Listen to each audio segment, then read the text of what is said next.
Hello, CPEX. Thanks so much for being here today, and thank you, all of my new friends at CPEX, President Manning Broom, the directors, the staff, the sponsors, the volunteers, my fellow panelists today, and everyone who came together to make this summit, this day possible. Thank you so much.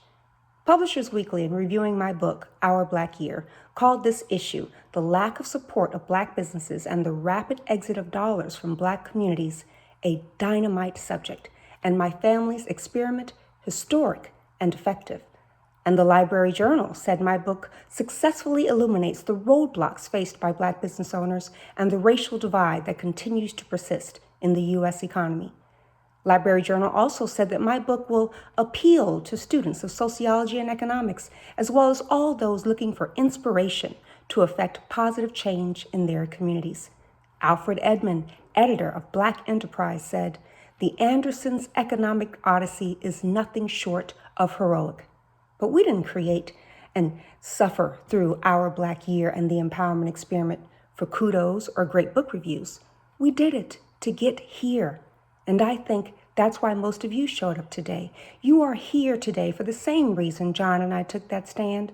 We all have that pain and that power, and we're here to do something smart with it. Think about it like this. This is one of the things President Barack Obama taught me at the University of Chicago Law School when I was his student in his constitutional law class. This is what Professor Obama told me. Every ideal that distinguishes our country, every major tenet of our democracy, the right to a fair trial, the right to vote, the right to free speech, labor rights, all of those wonderful principles came out of or were perfected by the African American struggle. He taught me that. We've always had to push and prod America towards its promise, towards its greatness, and America has fallen way short of its ideal, its promise, when it comes to economic equality and justice. So it's time for us to push and prod and provoke and poke America again. I want my little girls to know that not only can they buy from Sears, that was the 50s and 60s, or work at Sears, we fought for that. My children need to know that they can own Sears. So maybe it's time we fight for that too. So let's unite, Black and white, all of us, for an America where the Black neighborhood is not the only place where all the other ethnic groups and majority enterprises can set up shop and achieve the American dream. How about an America where there's some reciprocity for that? An America with all kinds of people shopping at a retailer or grocery chain started by a Black family, supporting our franchises, depending on our industries and professionals, banking with us, staying in our hotels, just like we do everyone else.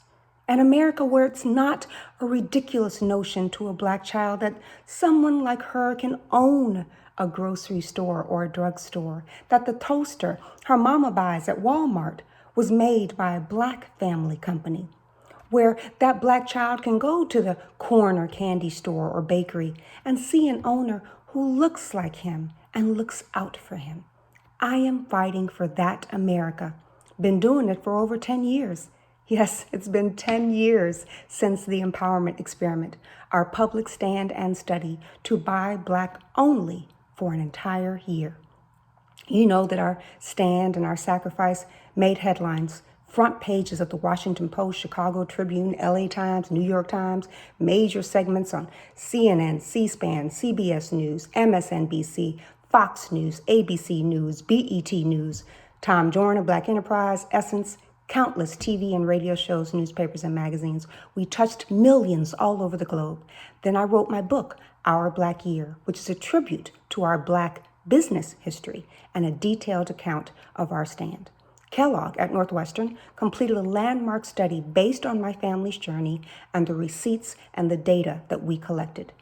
That landmark study proved that 1 million new American jobs could be created if some of us would just make small changes in sacrifice, increase our spending from 3% in the Black community to just 10%. I can get you there overnight, and spending with local Black-owned businesses and mainstream firms that engage Black suppliers, franchisees, and vendors. We spent or otherwise invested a little over $94,000 that year with Black businesses that we would not have otherwise. Over 90% of our spending went back into underserved, predominantly Black areas. We went without. We were disappointed by the number of markets and industries where African Americans still suffer from a complete lack of representation. We were disheartened by our own people's lack of pride and economic solidarity. Our hearts ached seeing up close what my people, Black people, have to go through in these retail and food deserts. Can't get a fresh piece of fish or a banana, forced to settle for inferior goods and services, extortionate prices, and enduring disrespect from shop owners who don't look like and won't live in the community, but come into the community every day, remove the padlock from the steel gates or barred up doors, and take Black money through the slit in the bulletproof glass. And then at the end of the day, put that steel door back down, put that padlock back on, and drive home to their suburbs and enclaves to build up their local tax bases and school systems, send their kids to college, and buy their dream homes and vacations with poor Black people's hard-earned wealth. It was hurtful and fearful being called a racist and the N-word, getting death threats and hate mail that year. It still hurts my heart when I think about what I put my baby girls through, begging me, their mama, for fruit and toys, going to school crying because their shoes were too tight and their belly was poking out of their shirts, and then coming home crying because they were teased, all because it took me 5 months to find one Black-owned shop offering toddler clothing and shoes. I made my children eat gas station food like old bologna and overpriced, I think it was cereal, for dinner, because the one Black-owned grocery store we could find in all of Illinois closed 5 months before we finished our experiment. And all those businesses that we did find, that we sought and supported, the ones we loved and lived off of, the ones you'll read about in the book, they're all gone. And 1 month after we finished our historic stand, my mother died in my arms, losing a hard-fought battle with pancreatic cancer. My immigrant mother, Luisa Maria, a Cuban farm girl who never made it to high school, but was wise enough to teach me that our being from Cuba didn't make us not Black or less Black. She was sick and dying that whole year, and I know that she suffered longer than she would have just to see her only American-born child fulfill this important pledge to our Black community and our country. Yes, we lost so much that year, but we learned so much too. And that's really significant because before that year, John and I thought we had it all and that we knew it all. My husband, John, is from Detroit. He went to Harvard for undergrad and then got his MBA in finance and economics at Northwestern's Kellogg. He's a financial advisor, so if any of you are looking for one, he is the best, he is brilliant, and he is definitely Black. I grew up in Liberty City, Miami. I went to Atlanta for college at Emory University. I worked as an aide to our recently passed on civil rights hero, Congressman John Lewis. After Atlanta, I went up north to Chicago for grad school, like John, but I went to the University of Chicago for my MBA and my law degree and was able to learn from and serve with another civil rights hero, then law professor Barack Obama, turned 44th President of the United States of America. And we fell in love while we were both in graduate school. Now that's John and I, not the president and I. Don't get Michelle on me. And we found great jobs at big companies. We bought a home in a pricey suburb and had our own 2 beautiful little girls. And we were living out our fancy fairy tale life. And we supported a community, well, sort of. We weren't buying Black, but we donated to the UNCF. Wasn't that enough? Philanthropy is commendable, but it must not cause the philanthropist to overlook the circumstances of economic injustice which make philanthropy necessary. Dr. King said that. Think about that. So what are those circumstances of economic injustice he was talking about, and what are we supposed to do about them? In the Asian American communities, a dollar circulates among their banks and retailers and professionals for about 28 days before it goes outside. Our Jewish friends keep their dollar for 19 to 21 days. And that's why these groups had the lowest unemployment and incarceration rates and the highest household incomes and educational achievement. But in the Black community, the dollar lives for 6 hours. What could one couple do about that? We didn't know, but we did know some other facts. That before integration, during Dr. King's young life, when we had the locally owned businesses, our dollar circulated in the community for years. Hundreds of millions in our hotels, insurance companies, hospitals, department stores, hardware stores, grocery stores, dry cleaners, accountant, lawyers, bakers, mechanics, and in through our shipping yards, steel mills, sugar mills, farming regions, brokerages, and banks. And nationally, Black unemployment was at the same level as that of whites, and sometimes lower than that of whites, from 1880, right after emancipation, all the way through 1940. The unemployment gap that we see now and attached to the color of our skin only materialized with integration. Before that, lower, because we employed each other in our self-sustained and vibrant neighborhoods in Tulsa and Durham and Tampa and Louisville's Russell neighborhood and Sistrunk Boulevard in Fort Lauderdale and Bronzeville in Chicago and Harlem and Auburn Avenue in Atlanta and so many more. This is what young King saw growing up. He saw how Madam C.J. Walker, the mother of the Black hair care industry and the first Black woman millionaire, made those millions, and then she enabled the NAACP and the National Conference on Lynching. He saw the Black McDonald's owners and Black New York Life agents maintain the legal defense funds we needed. They bailed the jailed marchers out. They helped them when they got fired and threatened.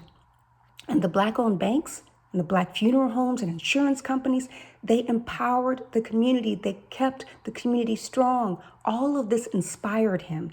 And in those last days, after the bus boycott, after the March on Washington, after the Civil Rights Act, after integration, King feared that our civil rights victories might have come at the expense of our business, economic, and entrepreneurial ones.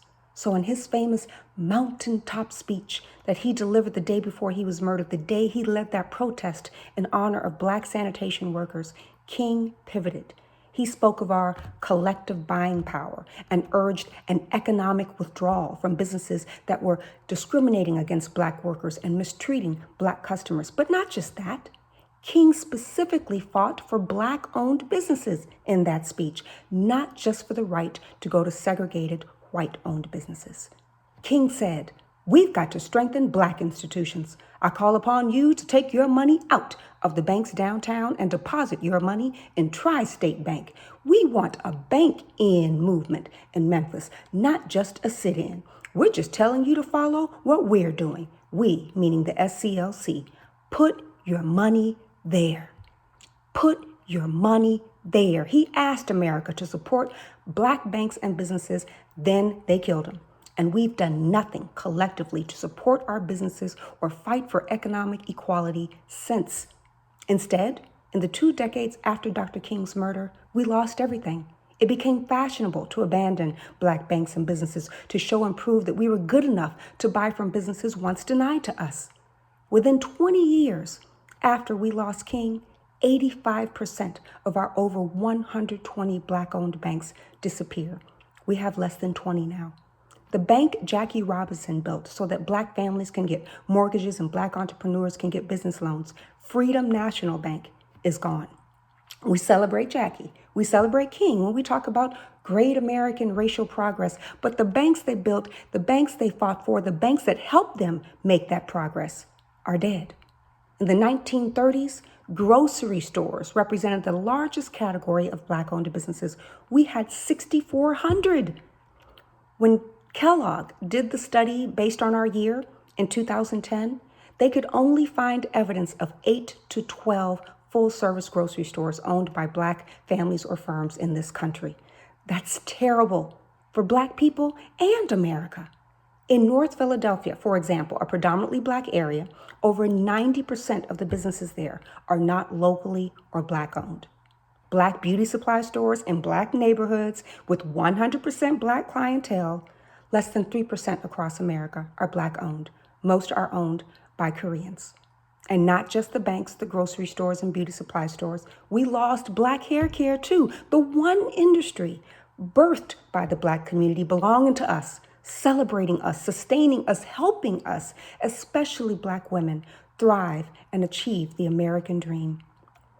In 1986, again, still 2 decades after King died, Irving J. Botner, the CEO of Revlon, when asked about competition from black-owned firms in the black hair care industry, Botner said this to Newsweek.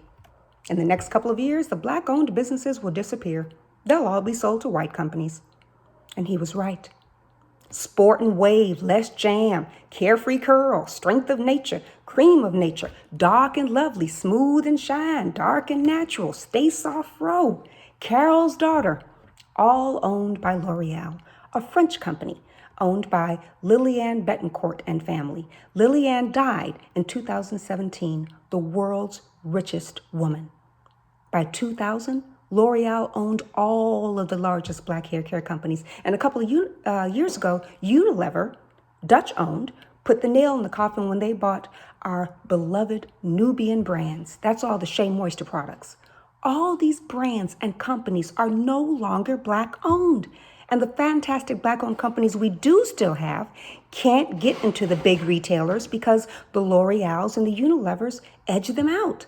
Less than 5% of the black hair care section in the Walgreens and the Targets, okay, ethnic hair care aisle, whatever, represents black-owned companies. Now, I'm fighting this unjust lack of ownership, representation, and transparency in the black hair care industry. We can talk about that later. The point is, what's happened to our black hair care industry is at the very core of what ails the black community.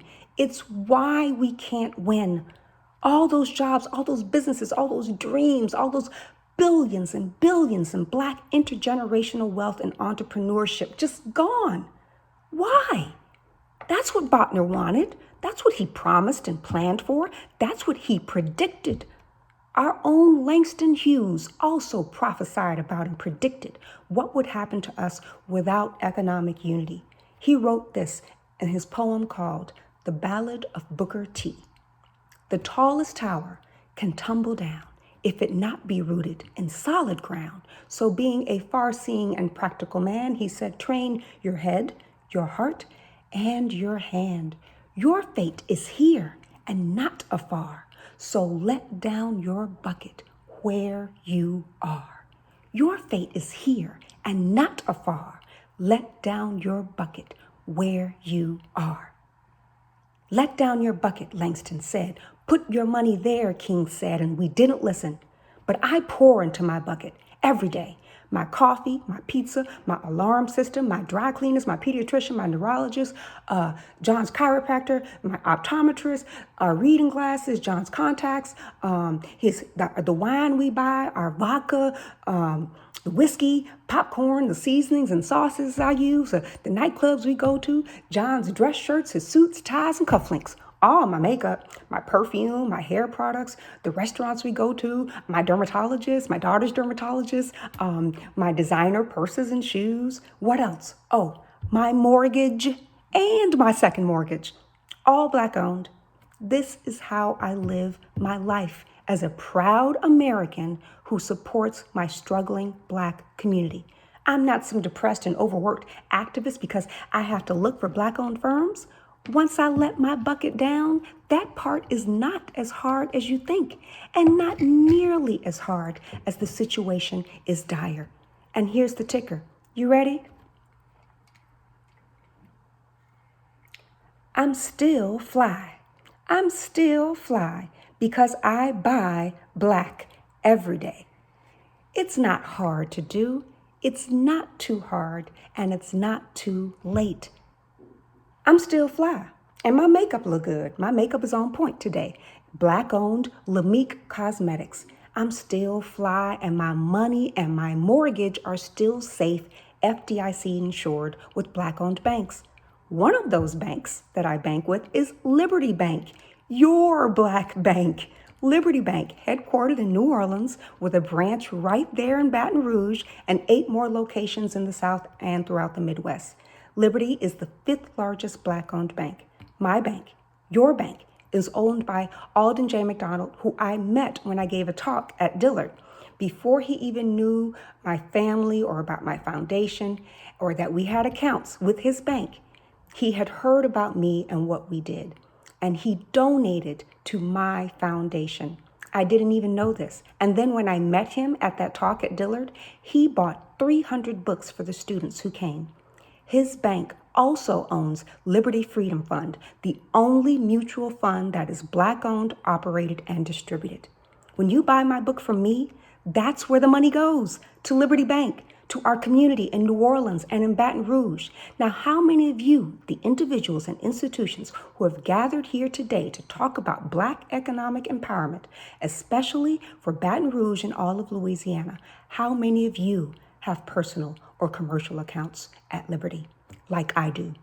No excuses. I use my Liberty Bank app on my phone, my Liberty Bank debit card, and I'm also banking with One United Bank. One United is the largest Black-owned bank, and it is 100% internet friendly. It's built for you to bank online. You can open an account right now at One United Bank while you're listening to me. No excuses. We can do this. We can have a real life, not Hollywood fake Wakanda. We can do it. Now, I know we're all scared. We're worried about this racism, this virus, and I am too. So that's why I wear a mask. I wear a mask.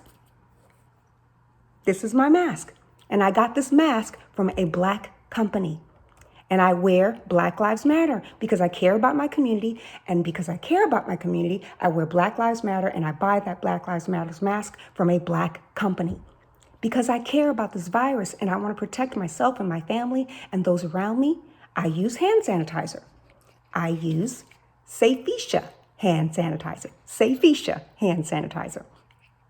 Y'all know that's Black owned. Safisha, come on now. My point is, I'm going to protest. I'm going to protect myself and my family and others, but I'm also going to support Black owned businesses. This virus, these problems going on in our country, that doesn't mean that the movement has to stop. You have to keep supporting Black owned businesses. It's not that hard, and it's not too late. Am I asking too much of you today? Did King ask too much when he urged us to support Black-owned banks and businesses? Did Langston ask too much when he asked us to let our bucket down? Am I wasting my time today? Because companies like Hennessy, with over 80% of its revenues coming from my Black community and no Black distributors, no significant advertising in Black-owned media, no accounts in Black-owned banks, don't even have a supplier diversity program? Hennessy is thriving, while Black communities, their consumers' communities, are falling apart. But no one talks about that. No one asks about that. No one demands better. And because we don't ask and we don't talk about it, we don't take the next step and let our bucket down for Heritage Link Brands, a wonderful Black-owned wine company owned by my friend's husband and wife, Harvard MBAs, Carrie and Selena Cuff. Heritage, my wine company, is the largest company in the wine industry to trade and market Africa's Black-produced wines. One of those wines is House of Mandela, led by the women of the Mandela family, Makasiwi and Tukwini, the daughter and granddaughter of Nelson Mandela. Together, Heritage, House of Mandela, and people like me who buy their wines, we create jobs for Black people in Africa and in America. One of my favorite Heritage brands is called Bukatrabe, and I drink a lot of Bukatrabe. A lot of Bukatrabe. Not every day though, just Sunday through Wednesday. And then Thursday through Saturday, I switch to Uncle Nearest Whiskey. Award-winning Uncle Nearest Whiskey is owned by a Black family run by a Black woman, Fawn Weaver, who named her premium whiskey company after the slave and master distiller known as Nearest, who was credited for teaching a young Jack Daniels the craft of whiskey making. Now, Sister Weaver represents and reinvests in the Black community with her success. That's how we bring the Black community back. Every day, I drink that Black-owned wine or that Black-owned whiskey. Every day, I make that sacrifice because ain't nothing Maggie Anderson won't do for the movement. So if I have to drink that wine for my people, I'm going to drink that wine. I have to. I have to drink those old fashions and Manhattans. I do it for the movement. I do it for King, for Selena, for the Mandelas, for Uncle Nearest, for Africa. Now, I'm not sure I can get you to march like I march or buy like I buy or create change today, but can I get somebody to drink some Bukatabe with me? Come on, y'all. So are you ready? I keep asking because I need to know. I cannot, not yet, in all good faith, tell those hurting people in Atlanta and Detroit and Oakland and Gary and DC and Newark and New Orleans, who I love and represent, that CPEX is going to lead to real change. You know what they'd say to me? Yeah, right, Maggie. They ain't gonna do nothing. They just want some good pictures with you on their website. They want to say they doing something so they can say they doing something. Do you really think the over-subsidized, the overprivileged will give it up, swap it, reciprocate, refuse some of their exclusive freedoms to ensure fairness for us? You really think we ever gonna own stores in their neighborhoods? You really think that they're gonna look for Black firms to lead those multi-billion-dollar state university construction projects? Let Black firms have a major stake in rebuilding Louisiana's infrastructure and ongoing DOT projects? Go beyond symbolic HR diversity and actually do business with Black firms even though they never have? Actually plan for Black prosperity? That would mean planning for strong Black chambers of commerce, strong Black press, and Black-owned banks. They say those institutions are redundant or unnecessary, that they're threatening and divisive. Come on, Maggie, we're never really going to unite. Not like that. Now, I know that's a tough pill to swallow here. It hurts me to say that, and I know it hurts you to hear it, but if you're looking for it, I'm bringing you the truth today. And the truth is tough, but in it and through it is the opportunity, the reckoning, the courage, the chance to unite again, to fight on again, Black and white, and to finally break it down and finally make it right. You can't squeeze in or append on equity and empowerment for Black businesses, families, and neighborhoods. You can't jam it into or staple it on to centuries-old systems and structures that were built to deny and dismiss us. It's going to take big things. I don't want to hear about you using a Black caterer for the next community breakfast. I'm not asking for Black Lives Matters banners on your website or pledges to up your spending targets. All that is nice and necessary, but at the same time, kind of ceremonial and cursory. It whiffs of charity, not change. We don't want pats on the back. We want progress. So this is my message to those of you who are new to this movement. If you want what we want, you have to open yourselves up to the hurt and the hypocrisy and the lies, and that so much has been lost and taken from us. You can't just jump in, say the right stuff, donate some money, and get justice.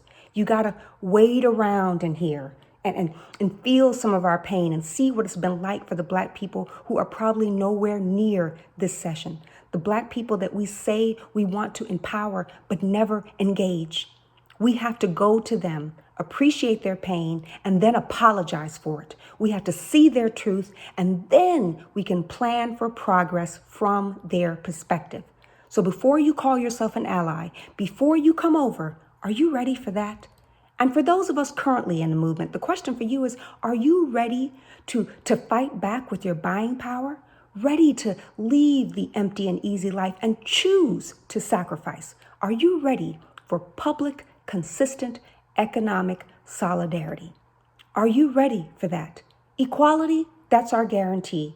We're entitled to equality, but we must earn our empowerment. So are you ready?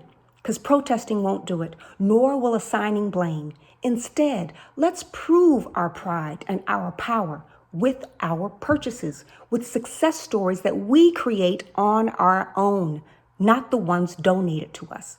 As long as we keep waiting and wishing and whining instead of buying Black and showing real solidarity, like having that bank-in movement that Dr. King asked us for, joining our Black chambers, subscribing to and advertising in Black-owned press, buying all of our hair and beauty products from Black-owned companies, until we do that, we won't get anywhere. Y'all know I'm right. Y'all know Professor Barack, President Obama was right. We have to lead the way.